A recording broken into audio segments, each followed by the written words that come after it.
I think that's certainly something I could be worried about, but as long as I'm having fun with it, there's no reason to stop. And if I don't have, I think the way I see it is I just have to admit to myself that I'm not enjoying this anymore. Because people will notice, people smell bullshit immediately. If I don't enjoy making something, it's not going to be a fun listen. So I just got to check out at the right point, I guess. Hey, what's up, Vox&Hops heads? I'm Matt, the vocalist of Cryptopsy and the host of the Vox&Hops Metal Podcast, brought to you by Soundteller Media and Evergreen Podcasts, where I sit down with fellow metal musicians to talk about their lives, music, and craft beer. I hope you had a glorious weekend. I most certainly did. Today's episode is presented by Heavy Montreal. Heavy Montreal are Montreal's premier metal promoter. They put on a bunch of sick metal shows all year long, and they have just announced a brand new date for the metal tour of the year featuring Megadeth, Lamb of God, Trivium, and In Flames. It's happening at Place Belle on May 17th. You should grab your tickets via the link in the description of this podcast because it's going to be a killer night. I am beyond stoked to have Heavy Montreal behind the Vox&Hops Metal Podcast. Now, before we jump into today's episode, I'd just like to ask you to follow the Vox&Hops Metal Podcast on the podcast platform of your choice. But more than that, I'm also asking you to tell a friend about the podcast. If there is someone in your life that is just a massive craft beer enthusiast, you should absolutely let them know that Vox&Hops exists. You can tell them that there are over 300 episodes available on all podcast platforms where I have conversations with amazing metal musicians while sharing killer craft beers. If you would encourage one of your friends to become a brand new Vox&Hops head, that would be something that I would truly appreciate. Now, today on the podcast, I'm with Manuel Gagneux of Zeal Ardor. Get ready, everyone. This is Vox&Hops episode number 330. I warn you, what you are about to hear is very disturbing indeed.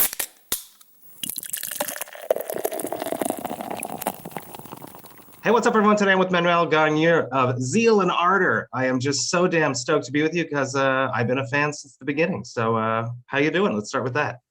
Dude, I'm doing great, actually. I mean, I got a tooth pulled yesterday, but I feel like it's already not bad anymore. So I'm stoked on that. Good. And you know, a Vox&Hops episode where you hang out with metal dudes and you enjoy some alcohol always makes everything feel better. I always like to start off with the darkness, like a lot of people do nowadays. Let's jump straight into it. How did you cope with the glorious years of 2020 and 2021? This wonderful thing that seems to be sticking around that isn't going away just yet. How did you cope with these years of tranquility? Well, going into it, we already decided we're not going to tour in 2020, but rather going to record an album. So I do that in a basement anyway, alone. So not much has changed. It was just oh, now everyone's doing it. Fuck you. It was my thing. But other than that, it was fine. You're the OG self-isolation guy. Yeah. I used to feel special about it, but that's gone. Is that something you actually have to do, though? You have to, when you create, do you have to really isolate yourself? Well, I just figured out I write my best stuff when I work like that, when I don't have any distractions. Words are hard. Mm-hmm. Yeah. It's interesting, though, to a solo project that has grown into something so much more, but yet you still crawl back into the hole to find your inspiration and to step away from the distractions. You know what it is, though? It's because I started this alone and I'd still do everything alone. It's like a lose-lose situation if I start collaborating. Because if it sucks, I'm going to be I told you guys, I'm going to be insufferable. But if it turns out to be good, I'm going to hate myself because I didn't do it earlier. Yes. Yeah. So here I stand like a coward. And I might die on this hill. You're still young, 3 albums in. There's still time in your career to either make those mistakes or open up to those discoveries. Vox&Hops is all about hanging out with my metal friends, talking about their lives, music, and craft beer. Now, what are you going to be drinking today on your side that we're going to be sharing virtually? See, I did not get the memo on the beer because we have stellar beer here in Switzerland. Oh, yes. But I didn't want to leave you hanging, so I elected to grab this bottle of wine, Swiss wine called Aigle les Murailles. which is You're gonna have to Swiss send. You're gonna have to wine. send me that message written out because I like to write what people are drinking, and that's gonna be tough. Yeah. Anyway, what are you having? I have a very cool little beer here from a craft beer brewery right near my house. It's from Birra Bar Bières Maison on Saint Laurent Street here in Montreal. This is their, it's a double. They call it Dupond. It's a double, a double Belge Dubbel. They just dropped this, sort of changed their branding a bit. It looks a bit like McKellar, if I have to say so myself. Yeah, it does. 7%. I'm going to crack this open, and I would love, while I do that, I'd love to hear about your very first beer. Do you remember the first beer that you drank? See, like we're not really strict about age and alcohol here in my neck of the woods, so it probably was either one my dad gave me when I was like 7, and he thought it would be funny to see a 7-year-old drunk, or like with 12 years old under the bridge, like, guys, we're gonna drink beer, it's gonna be great. Then you take a sip, it smells like farts, and yeah. But you still drink it because you got to be cool, and now we're all addicted to it, so that's cool. I do remember one of my first beers, and like you sip it down. It was like in the classic glass bottles there, and you sip it down to the neck, and it's getting warmer and warmer, and it's so freaking hard to get down. But nowadays, those beers just seem to disappear, so it's quite funny. I think we work out at on the speed of things, I think, and that's commendable. And it's like extreme metal, the first time you hear extreme metal, you're like, oh fuck, that's interesting, but I don't quite get it. And it's the same thing. It's an acquired taste, right? So cheers to you. Thank you for taking some time to hang out with me Cheers. today. Gladly. Ooh, it smells like sweet spices on the nose. Yeah, it's very balanced caramel. It's almost like chewy. It's delicious. Very nice. Killer. Love it. How about that beer? At what point did you realize that beer could be more than those beers at 12 years old underneath the bridge? I think as soon as that one went down or half down, I'm like, oh, I feel funny. I really enjoy this feeling. I've been chasing that dragon ever since. Did you jump into the world of craft beers? It's something that you mentioned that there's good beer in Switzerland. Have you discovered the craft beer scene? Are you a craft beer enthusiast? See, we're on the German part of Switzerland, so we're pretty similar to German beer in that there's the Reinheitsgebot.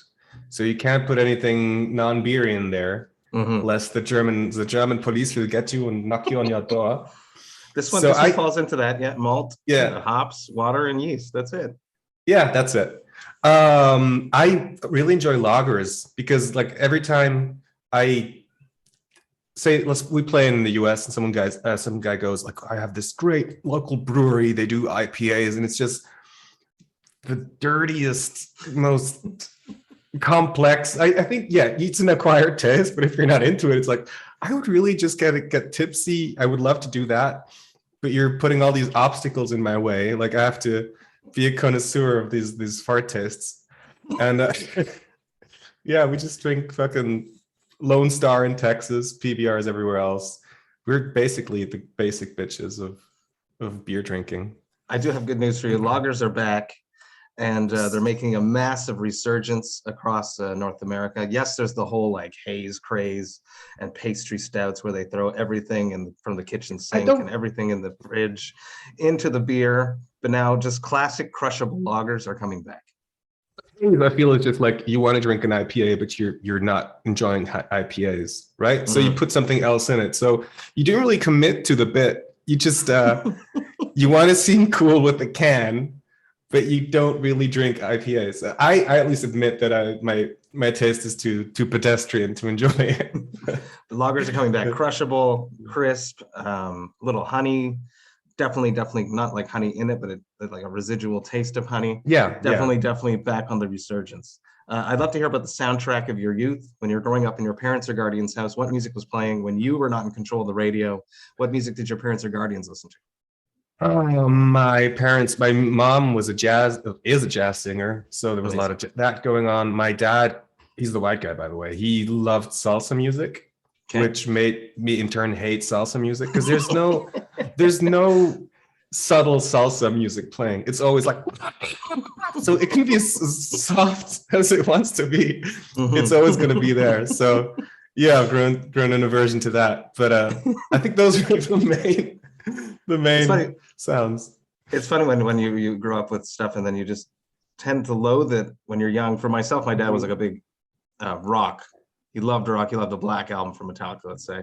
So at any point growing up, I disassociated myself with anything with a guitar solo. In my mind, that was dad music, and that wasn't cool. Growing up in the 90s, luckily, well, not luckily, but I ended up becoming a huge nu metal child because of that. There were no guitar solos. It was like, this is my music. All this Dream Theater shit is my dad's music. Anything that I heard that solo is dad music. It's funny how that happens. But now I've turned around and I've opened up to guitar solos, obviously. But salsa hasn't had a resurgence for you. Yeah, I give it like multiple fair shakes. I hang out with my dad and we, drink wine and beer and talk about whatever the fuck. And he'll put on music. I'm like, oh, God damn it. I really give it a fair shake, but I can't enjoy it. It's too funny. And also, I've grown to admit that I still enjoy nu metal. I'm fine with it. Yeah, me too, man. I'm no shame in it. I've been saying it a lot on the podcast, and there's a huge resurgence of it going on with bands like Tetrarch, Loathe, who are about to drop something that's going to blow shit up. There's just so many of them. Vane, and just so many, really, just fucking Tala, all these new bands that are coming up and totally embracing the nu metal vibes. Isn't Tetrarch also like a Swiss band? Hold on. No, they're from the States, from Atlanta and LA. I was about to clickety-clack my way into that one. I love them. They're really cool. I'd love to hear about your first show. Do you remember the first show that you went to go see? I'm assuming it's your mom singing, but I'm not sure if that's I mean, if we want to count that. But like there's also like a huge like punk scene where I'm from, and there's a lot of squats. So there used to be this place called Villa Rosenau, where for some reason they got like kick-ass like bands, and this was like when post-rock was just kind of being developed. And I remember clearly like going to that space, like this is already the coolest thing I've ever seen. Oh my God, there's just beer everywhere. People are drunk and having fun, and they're punks and shit. And then you go into this fucking stinky basement, and there's really loud music. And I was like, this is it, huh? This is what coolness is. It was a revelation for me. Yeah. You know who introduced me to post-rock? We have a mutual friend, Mel Cleel, introduced me to post-rock. Oh shit, Melissa? Yeah. She's a cool bean. Absolutely. She was touring, doing sound for Cryptopsy and Beneath the Massacre, and she was like, "This will destroy you." That sounds like her. She also introduced me to ISIS, and I can't thank her enough for that. How about your first time on stage? Do you remember your first show? Oh yeah. I nearly shat my pants. It was with this. We thought we were like the best band ever. Like we combine jazz with hardcore, with blah blah and punk, and we sounded absolute shit. And my ego came crushing down as I set my first foot on stage. Like I realized, oh, this is hard, huh? And you gotta be level-headed. And then I remember clearly, like in this first song, my string broke and I nearly cried. I was like, gotta keep it together. It's not like those moments with Michael Ackerfeld. I've seen him break his string on stage and he totally just keeps playing and transposes everything, Yeah. See, there's like a tiny little difference in skill between me and me.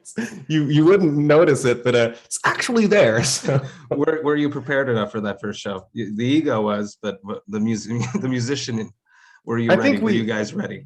We were, but I think we were just technically ready, but not. I didn't know what it meant to stand on the stage. And now, like a month ago, I was on tour with Michael Ackerfeld. Like, things have changed. But it's an interesting. But I think it's really important that I fucking ate shit. Oh, you have to early on, because Also, I didn't have success till relatively later in my life, and I think that's a healthy thing. Because had I struck it big-ish when I was 20, I would have been the douchiest, most arrogant motherfucker you'd ever talked to. But luckily, that didn't happen. Yeah, you're a little bit younger than me. Does this first show live on the internet? No, it doesn't. I recently saw a recording of it, and I elected to not. put it up for reasons unknown. It's funny how that happens. And I have like VHS tapes of my first gigs, backyard gigs. And no, I wouldn't put it up either. Good call. At what point did you start using the two mics on stage? That wasn't until our first show in Switzerland. Like we got, this was 2017, 17. And we knew we were going to play Roadburn, which is a huge alternative metal festival. And that was like the first inquiry we got to play somewhere. And we're like, oh my God, we got to fucking do that. And we got to do warm-up shows, obviously. And I think one of my technicians just said, oh, you should have two mics. I'm like, okay, whatever you say. Now it's cool basically, too. It's like become your of like people just know that it's you. They can see the setup and they know that's for you, which is amazing. Yeah, not many people. I love it. Like Jonathan Davis with his Geiger mic stand, and then probably you. Who else? You know, Trent Reznor. Oh, there's a one guy from Rammstein which has like a pedal and it flips up. Yeah, that's pretty cool. That I would see. I love it, but I would never use it because if you stand too close to it, you're just going to punch yourself in the face. It must have happened. At least it must have happened. Actually, after this, I'm going to Google that. But Roadburn, he's done. Do you know who's the organizer of Roadburn? Walter. I don't know what his other name is. He has like a tendency of creating amazing bands. Like he has like an eclectic ear, perfect taste. He got you guys to perform live for the first time. He got Molasses together, countless other bands and stuff. Just amazing. Thank you, Walter, for bringing all these artists to the world. It's really just amazing. Walter's amazing. I have to go there one day. You should. We should go together. Fuck it. I would love There's beer there. I know there is. We'll hang out with Farida from Molasses too. Such a shitty place. Yeah, sorry. There's beer there. No shit, Sherlock. I have drank there. We'll go to the Little Devil. That's where we're gonna go. If we go to Tilburg, that's for damn sure. Okay, you know this. You know this town better than me. Okay, I do. I've played there a bunch of times. Let's talk about this new record, Selftitled, dropping February 11th. Selftitled. Start with that. When Cryptopsy dropped their Selftitled, it's because I had nothing better to call it. Talk to me about this decision. Yeah, I think we might have something in common. I was like, oh my God, it's not so vile, all these cool fucking names. I was like, we're like, John came back to it's like, we're starting a Self-Titled. Let's do it. No, I mean, the douchey answer would be like, I think we really found our sound. I think we really came together and figured out finally. No, it's just another album. It's okay. It's like every interview ever, like, well, this time we really nailed it, you guys. No, I mean, yeah, to a certain degree, but it's just another album. I mean, next album you're going to say the same shit, aren't you? Probably, but I don't know if you watch hockey, but it's like those hockey interviews there. We really got to get behind the puck, Oh, really? Oh, this time you're going to, okay, wait, are you going to score goals? Yeah. Yeah, you do seem to have a different approach. It might be because you write solo, but I seem to feel that you appreciate music as an art form. Yeah, of course. I mean, more than just like you're saying, it's just another album. But there's a lot of bands, and I don't feel like you guys are this. They write albums so they can go on tour, and that's it. See, okay, I think here's the difference. I prefer writing to being on tour.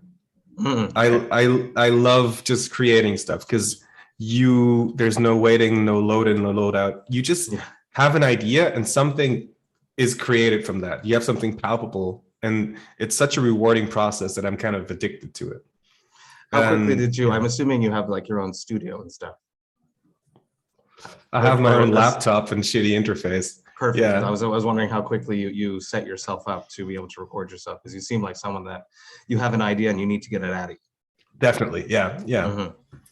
It's just like my laptop, an interface, a mic, and then just a jack. So I can set up anywhere.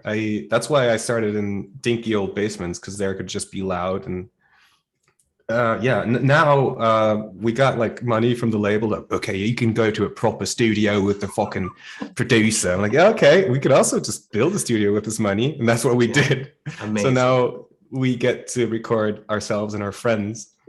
Amazing. And yeah, it's a great setup. So I do the demos at my home or in a dinky old basement. Then I go to our singer Mark's house, which is where we also built the studio. And then we do it properly. Sounds like fun, sounds freeing. It sounds like just complete control. It sounds like. Yeah, also like it used to be a very like hostile community of musicians here in Basel, in my town. And like there's this slow shift that everyone kind of just supports each other. And I'm eager to be a part of that and just kind of lift people up and do cool shit, essentially. That's something that's really, really changed over the years that I've noticed. Artists are no longer competing against each other. Mm-hmm. And I don't know when that switch or why that switch happened, but I'm just here for it. Yeah. And you're seeing a lot of like musicians collaborating. It's been happening in punk and hardcore for years and years, doing splits and stuff like that. But nowadays it's like, and you see these big bands bringing out really young hype bands. I think it's just so cool. There's no more egos of maybe it's because record sales don't matter anymore, sort of. It might be that, yeah. It's concert attendances that seem to be more important nowadays. Yeah, I think that's also like a two-bladed sword because in one way, you're lifting up younger bands, and in another way, you bring bands up as if they're like jewelry. Like, oh, look who's opening for me. Aren't I cool? Yes. But I mean, it's still a win-win situation if that happens. So you can't really fault anyone for that. It's the modern era of music. You seem to always have sort of a message in each of your releases lyrically. Talk to me about using your lyrics basically as a weapon.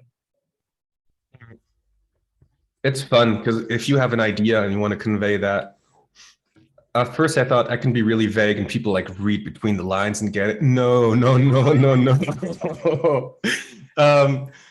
We put out our first like obviously political record last year. Yeah, exactly. Called Wake of a Nation.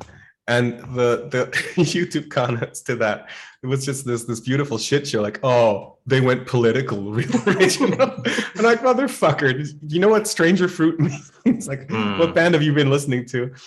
So I still, enjoy being as vague as possible. But I've learned that if you want to get a point across, you got to be very concise and direct with it.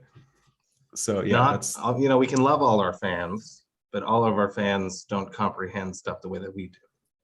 But I think that's also fine. Like if I write a song about something really personal that happened to me and someone listens to it and, connects it to something very personal to them, who am I to say, well, actually, you're wrong. It was about my ex-girlfriend. That's also bullshit. You're not allowed to have feelings. Yeah, no, those are my feelings. Give them back.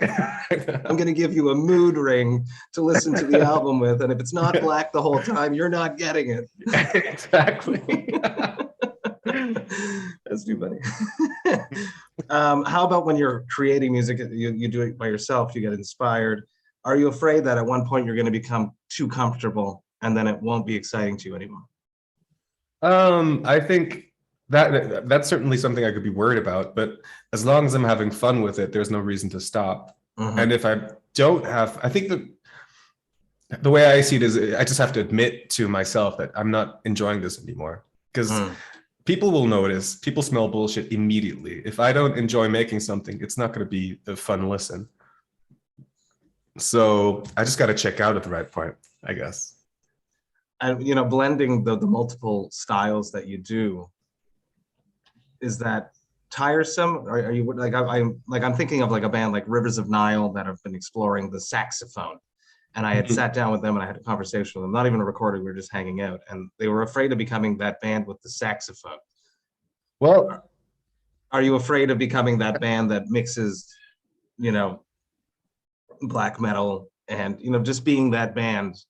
Yeah, I guess I'm cautious of it, but I really don't paint myself into a corner.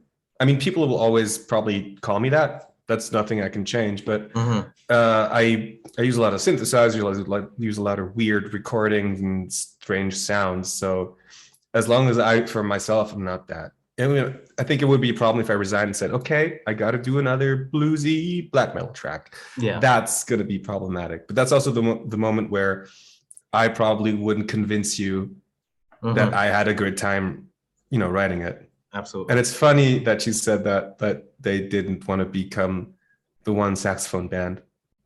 Because they ended up doing it though. They kept going with it. This was before the work. Yeah. And guess how I introduced them to my friends? As the saxophone band. It's not the guys with the great lyrics. Oh, do you mean the saxophone band? Yeah, I'm sorry. I love them. No, they're great. But they do have a fucking tenor sax everywhere. But it's great. I don't know. They should fucking own it. You mentioned reading comments. Is that something that you actively do? You drop something new? No. You scroll through the comments? No, that's like poison. But in that's case, because it was political, I was kind of curious on people's stances. So I did check that out. But I call it ego surfing. It's just not good when you kind of Google yourself, like, ooh, so actually, because it gets you into a reactionary mindset. Because you intrinsically want people to like you, and what that does is kind of nudge you in certain directions, and you're just not going to be yourself anymore. But comments, that's not good. It's really horrible, and the worst part is that we only remember the negative ones. Yeah, that's actually clinically proven that there's like a tenfold more powerful reaction to negative inputs than so positive. Weird. Thanks, brain. Great job. Humans. Humans. Probably the biggest breakthrough point for you guys, obviously, was Bandcamp featured you guys, and then Rolling Stone put you as one of the breakthrough artists of the year. Do you remember that morning seeing that? Do you remember? Yeah. Do you rember? And that feeling? Did you believe it? I mean, look, the way that's one that we're still like Googling yourself, and then this pops up. I told you I was Googling myself. I told you Googling myself. Got up, Googled myself like a dude always. No. Your morning coffee. Yeah. No, it's absolutely sick. But that still happens with like in regular intervals. Like we're on the cover of a Metal Hammer now, which is like this is a magazine I used to read as a teenager. Like, oh, look at these bands, and like we're still flabbergasted, and I hope that doesn't really go away. But we're in essence we're really thankful for everything. And if it would stop now, we're just like happy, like we still kind of did something amazing. So. It's crazy. I imagine becoming blasé of being on the cover of Metal Hammer. Yeah, I'm on it again. Oh, such a chore. Yeah. You are very lucky. You got to do a massive tour this year. Not many artists got to do that. I'm curious. You were writing before that. You mentioned that you enjoy being in the studio more than on tour. But there is something that we get that's special from being on stage. It's something that's inexplicable. I've sort of get that feeling before I sit down here, right before I conduct an interview. Am I prepared enough? Are we going to connect? Are the internet gods going to be with us? This is how I've been filling the void of performing. How did you fill the void before that massive tour? I tried Twitch a little bit. I tried streaming live, but that's funny because I stream myself, recording music. But to me, that's such a private thing that I felt like too observed to actually do anything productive. Other than that, I just kind of, other than drinking, I just smashed that energy into creating music. I also got fat a little bit, but we gotta fight the hops. Fight the hops. Yeah. That's what I'm doing right now. Just concentrate on it. Writing solo, and then you bring it to your musicians, your band. How much input do they have? Are they allowed to say this sucks? Oh yeah. Because like the moment that they have to play it is the moment that they're also gonna have to answer every question involving the music. So they're very much entitled to an opinion and input and whatever. How do you respond to that? I fire him. No, Is there some frustration? Because I can imagine creating something alone. I've only ever created in like a group where there's always those dialogues. It takes time and it's tedious. But to have done that on your own and then bring it to someone and then they slam it. Yeah, I think for me it's important not to show it too early if it's still like a work in progress. Like, but this is it. This is shit. If I get negative feedback on an early stage, I'll just fucking Scrap. I'll just scrap the song. But as soon as I feel like, okay, this is the most I could have done with this track, that's the moment I also feel comfortable with people saying, actually, we could do this better, or I have an idea there. And then I have no problem with it. So. In the past, had you worked with producers? Because now you've done this all by yourself. Did you ever have a producer come in and like help tweak things on the previous records? On Stranger Fruit, I worked with this Austrian guy called Zeal. Okay. He was really cool. So he was more like the Rick Rubin school of producers. Was like, well, how does that make you feel? Or I feel this way. Is that your intention? And basically, like sitting there like an evil goblin, like, yeah, I will manipulate you. No, it was really good. But come and take the candy. You chose right. Do it.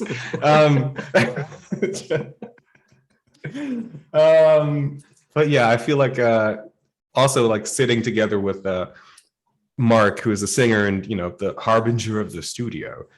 He also says what he thinks, and we can actually fill that role ourselves now.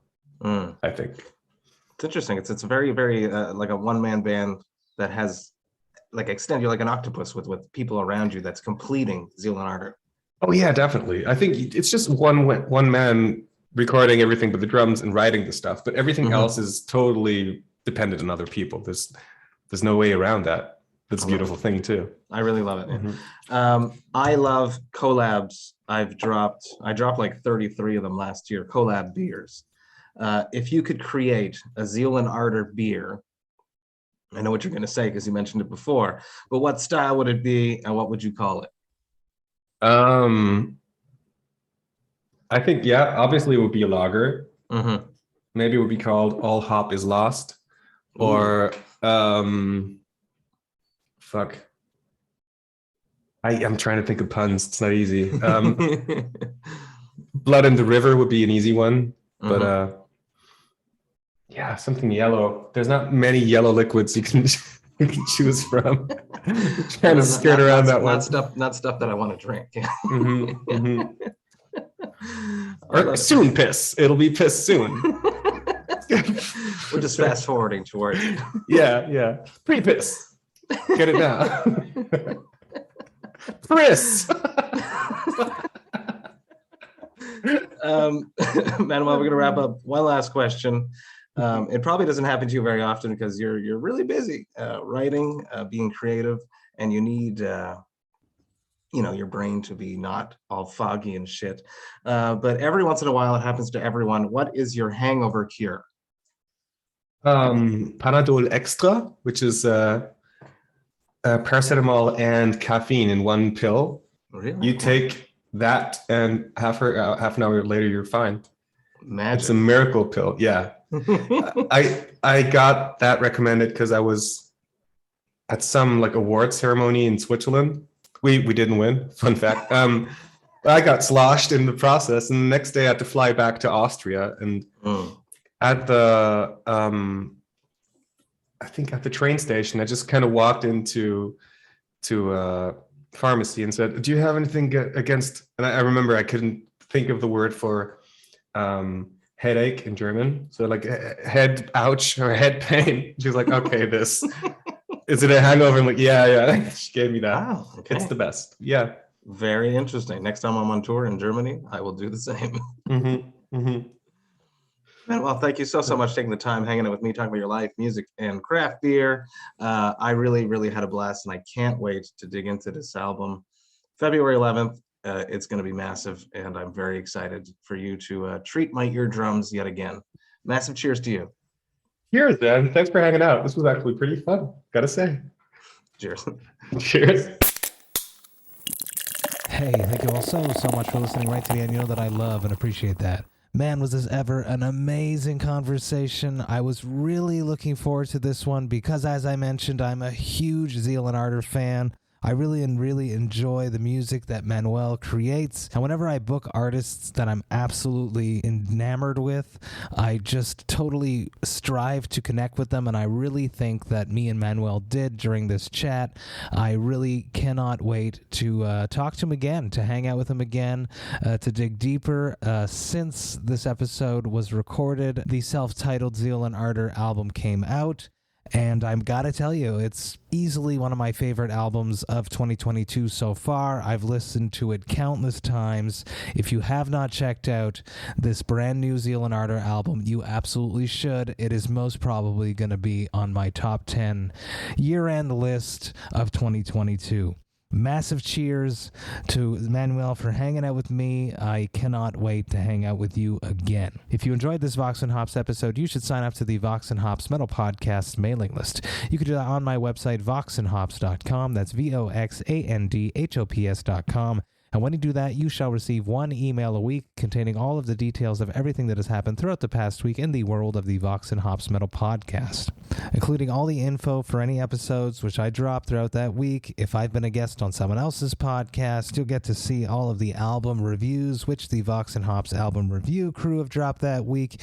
You will see which bands Jerry Monk, the Metal Architect, has added to the Brutal Awakenings playlist. You will also get the links to any future Thirsty Thursday virtual hangs, and you'll get to hear about any projects that I have in the works before I announce them to the public. There is just so much going on in the world of the Vox&Hops Metal Podcast. I'd hate for you to miss a single thing, so please do me a favor and sign up to the mailing list. The Vox&Hops Metal Podcast is brought to you by Sound Talent Media and Evergreen Podcasts. I hope you have a killer rest of the week. But most importantly, remember to enjoy life, metal, and craft beer. Cheers, Vox&Hops heads.